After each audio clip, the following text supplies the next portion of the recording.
Today, we're raising the bar once again with an all-new iPhone lineup that's unlike anything we've ever created.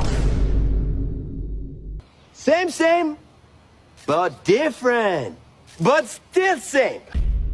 I have the best phone that Samsung has ever created, but Apple has just made an iPhone that has never been more tempting. So what would happen if I chucked my S25 Ultra away and replaced it with an iPhone 17? People keep saying iPhone 17 is like the biggest upgrade ever. Coming from an older iPhone?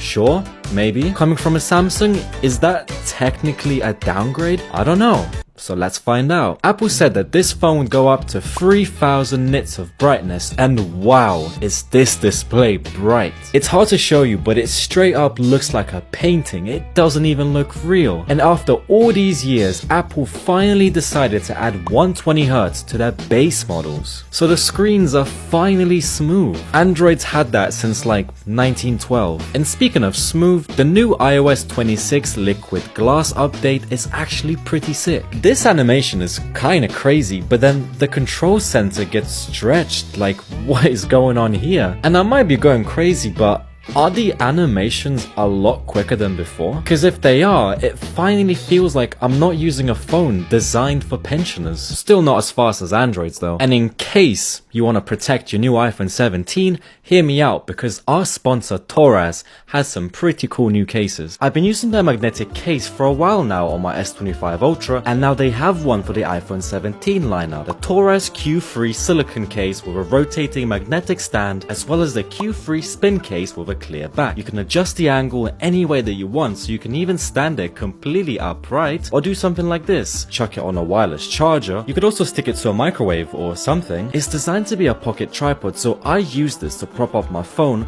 in the most tricky scenarios and record a lot of the shots for my videos. And it's really useful, especially with the new and improved selfie camera, which I'll explain in a second. The lineup has different types of cases and colors, so I'm sure there's going to be one that you will like. Link in the description. By far the most exciting thing about this new iPhone that actually drained my balls is the selfie camera. So you know how when you go to take a selfie and you want the wider view, you have to flip the phone on its side, but now you don't have to do that because they put a flipping square sensor on the selfie camera. Also, the lighting looks crazy right now. You can now just click a button and you can have a wide view without flipping your phone. I know I sound crazy right now, but if I ever need to vlog something, I need to hold the phone awkwardly and it kind of looks like I'm looking off to the side.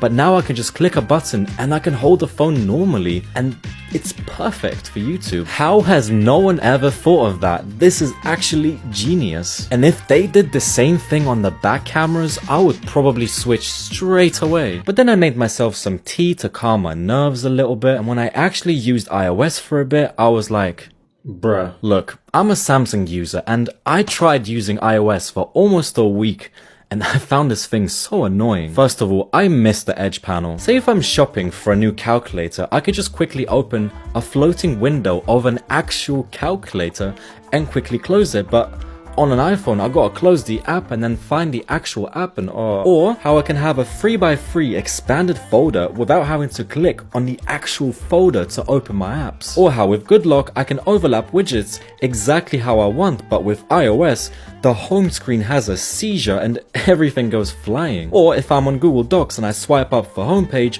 it brings me back to the folder in which I opened the app, so I have to swipe up again. And why is Walt